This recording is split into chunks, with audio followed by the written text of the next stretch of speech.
When an empathic absorbs the narcissist's darkness and survives, Carl Jung found that they not only heal, they become something the narcissist never expected.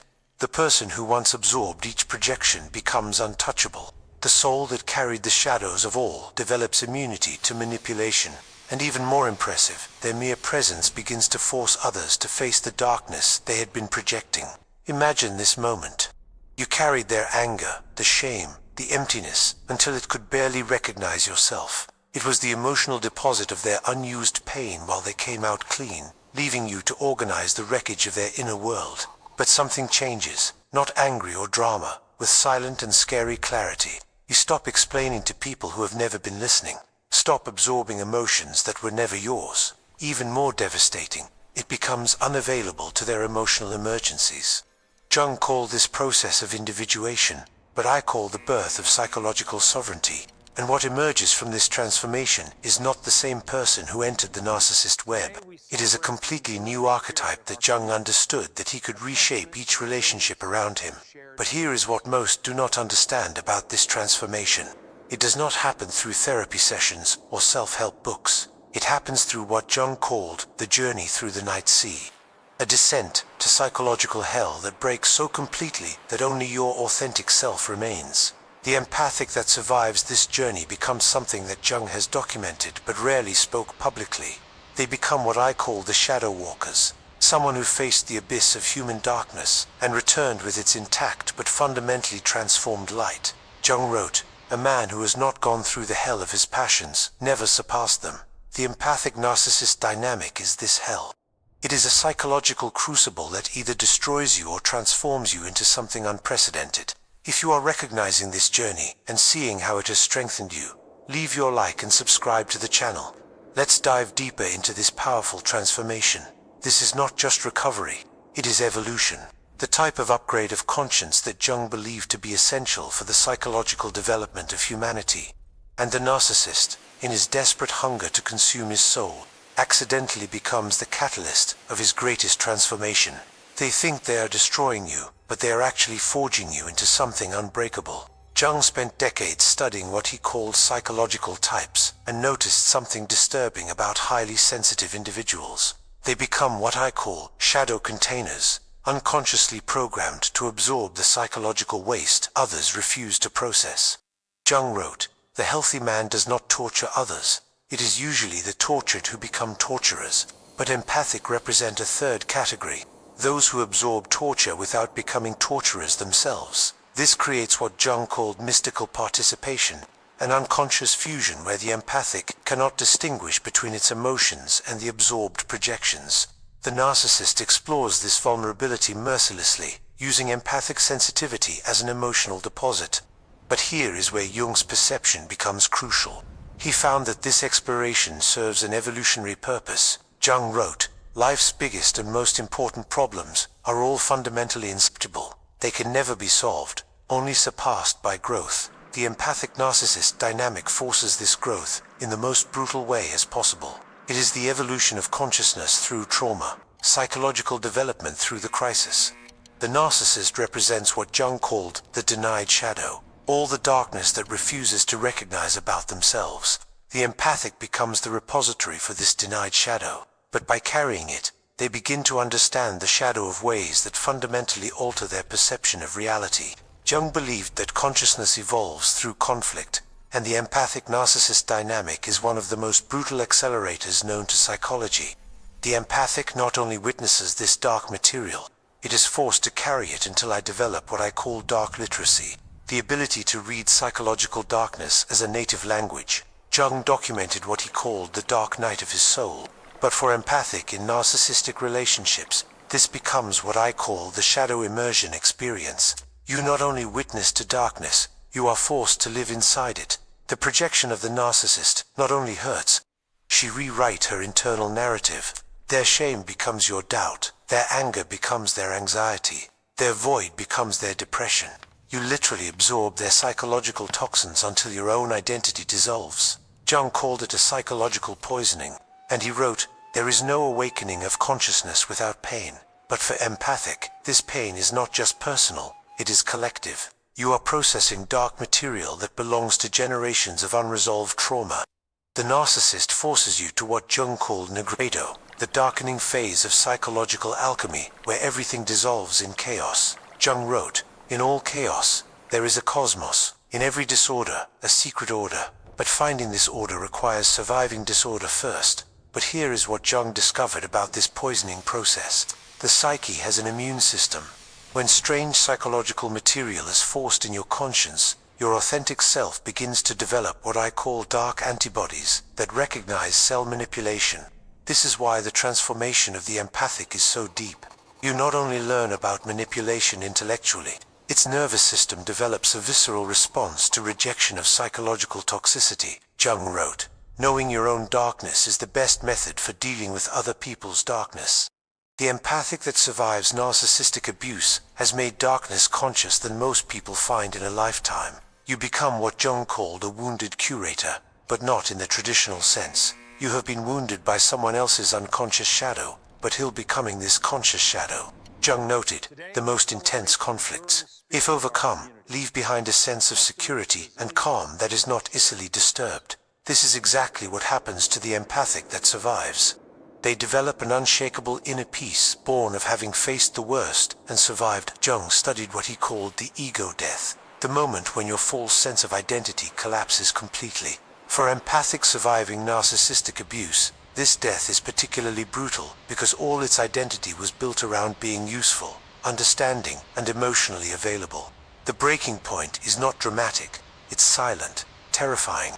You wake up one morning and realize that you don't recognize the person in the mirror. His empathy seems dead. His hope seems poisoned. Your ability to trust seems to be shattered beyond repair.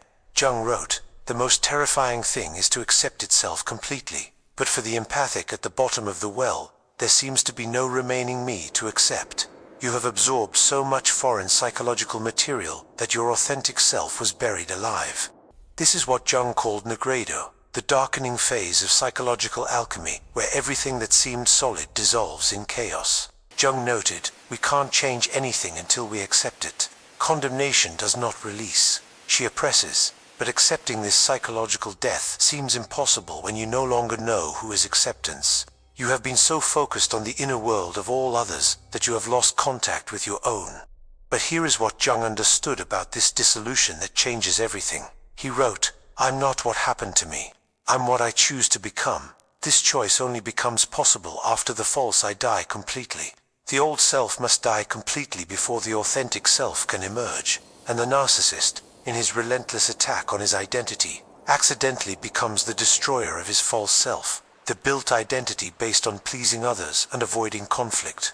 This is why I call narcissists of involuntary shamans. They perform a psychological breakdown that forces individuation of forms that decades of therapy may never achieve. Jung wrote, "The pendulum of mind oscillates between meaning and nonsense, not between right and wrong." The narcissist pushes you so far in the psychological nonsense that you are forced to find your own meaning. In this darkness, something ancestral awakens. Jung called the self, the archetype of the totality that exists in all conditioning. The empathic discovers that it is not his trauma, it is not his emotions absorbed, it is not his compulsive donation. They are something much more powerful. Jung wrote, "The privilege of a lifetime is to become who you really are." But for most people, this privilege remains theoretical.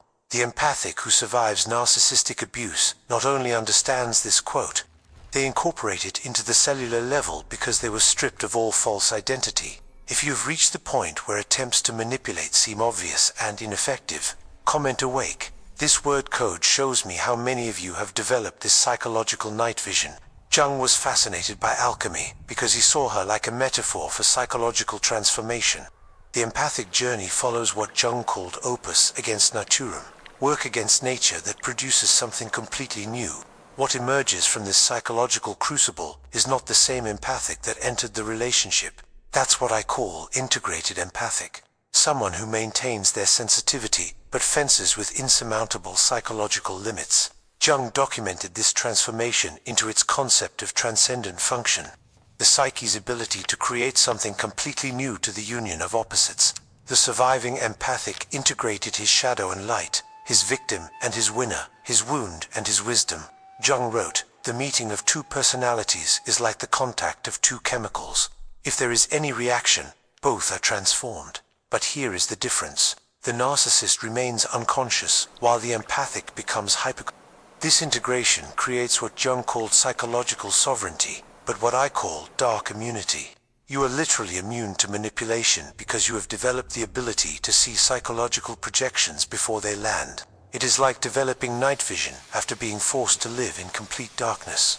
The tactics of the narcissist who once destroyed you now slip like water on the glass, not because you became hard, but because you have become conscious." Jung wrote, "Until making the unconscious conscious, he will direct his life and you will call destination." The transformed empathic has made the tactics of manipulation conscious, which makes them powerless. You can see the strings even before the puppet show begins. But here is where transformation becomes truly powerful. Integrated empathic not only resists manipulation, your mere presence interrupts it. Jung called this the constellation effect. When a person's level of consciousness affects everyone around him, Jung noted, "From what we can discern, the sole purpose of human existence is to light a light in the darkness of the mere being. The transformed empathic becomes this light, not the naive light that is consumed, but the fierce light that exposes shadows wherever you shine."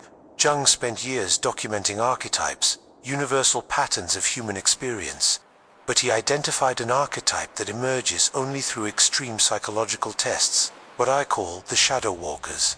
Someone who walked to psychological hell and returned with forbidden knowledge. The shadow walker's archetype incorporates what Jung called a wounded curator, but with a crucial difference. Traditional injured curators heal others through their wounds. Shadow walkers heal others through their entirety. Jung wrote, "Everyone you know knows something you don't know, but you need to know. Learn from them." But the shadow walker has learned something that most people actively avoid learning: how to navigate the darkest aspects of human psychology without being consumed by them. You become living proof that psychological sovereignty is possible. His own existence threatens unconscious contracts who keep people stuck in dysfunctional standards. Jung noted, "People will do anything, no matter how absurd, to avoid facing their own soul. This is why your presence becomes so disruptive after transformation. You are no longer participating in the collective unconsciousness that Jung has identified as the root of human suffering. You left the projection and handling matrix." Jung wrote, "The individual always had to fight not to be dominated by the tribe. The shadow walking won this fight completely. You developed what I call tribal immunity, the ability to maintain their individual consciousness even when surrounded by group unconsciousness. But this victory comes with isolation.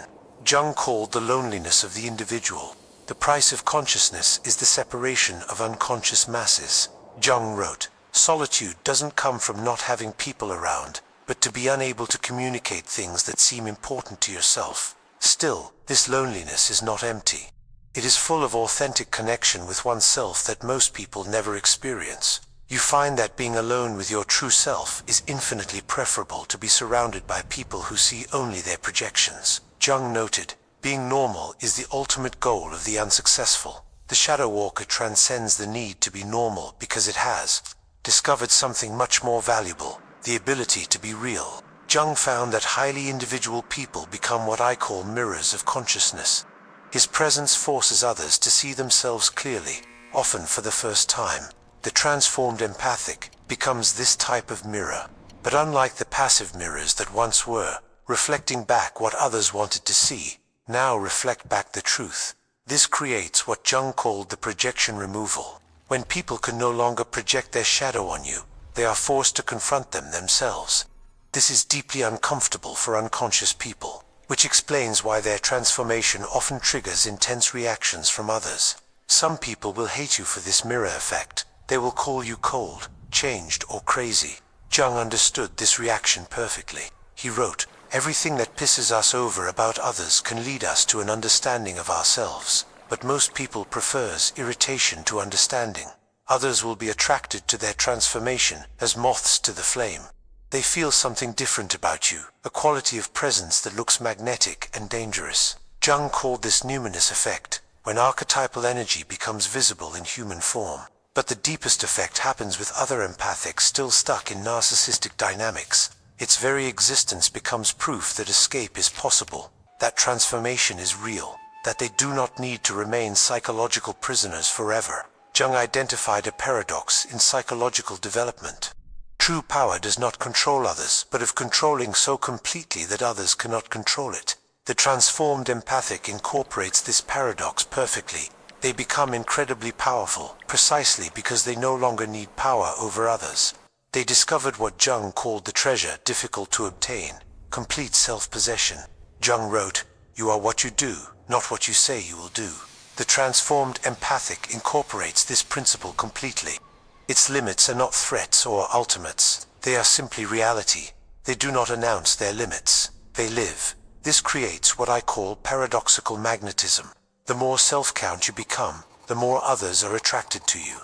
The less you need their approval, the more they seek yours. The less available it is to your emotional discharges, the more they respect your limits. Jung wrote, "Where love reigns, there is no desire for power, and where the will to be supreme, love is absent."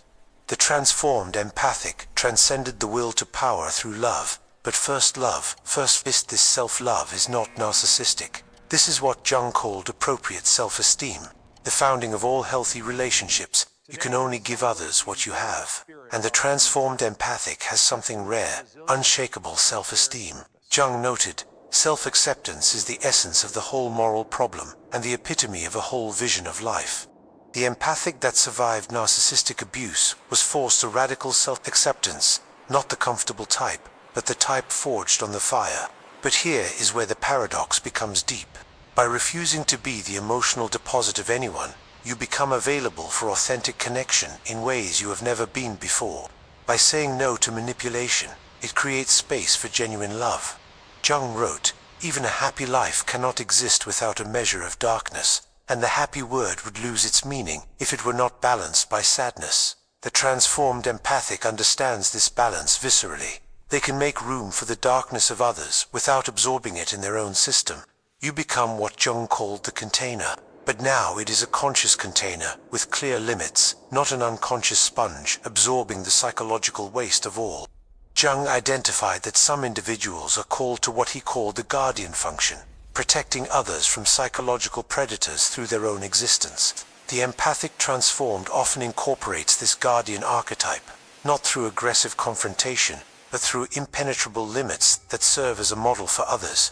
Jung wrote, "Asking the right question is half the solution of a problem." Their limits become the question that forces others to examine their own psychological standards.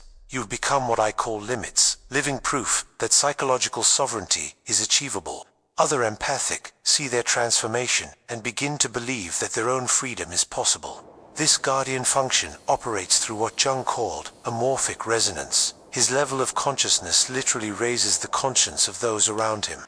You don't have to do anything except to be authentically yourself. Jung wrote, "The meeting of two personalities is like the contact of two chemicals. If there is any reaction, both are transformed. But the reactions of the transformed empathic are now conscious choices rather than unconscious compulsions. You choose which chemical reactions to participate based on what your biggest good serves instead of what others need you. This selectivity is not cruelty, it is consciousness." Jung understood that giving indiscriminately is an unconscious addiction to be necessary rather than genuine compassion. Jung noted, "Life really starts at 40. Until then, you're just doing research." For many empathic, this research phase includes decades of unconscious absorption patterns. Transformation represents the graduation of research for conscious life. You become a guardian not through preaching or teaching, but through incorporation. Jung wrote, "The creation of something new is not performed by the intellect, but by the playful instinct acting on inner need. Your transformed presence creates new possibilities in others, simply because you exist as proof that authentic individuality is possible. You don't have to convince anyone. Your own being becomes the argument for psychological freedom." Jung warned of what he called the integration trap, the danger of identifying himself so completely with his transformation that you become rigid in the opposite direction. Some transformed empathic oscillate from being completely porous to completely closed. They confuse hardness with strength and isolation with protection.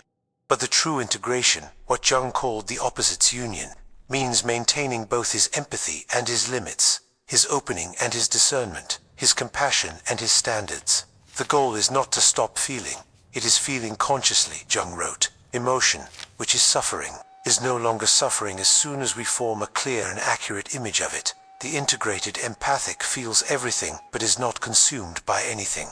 They can witness the pain of another without absorbing it. Offer support without sacrificing yourself. Loving deeply without getting lost.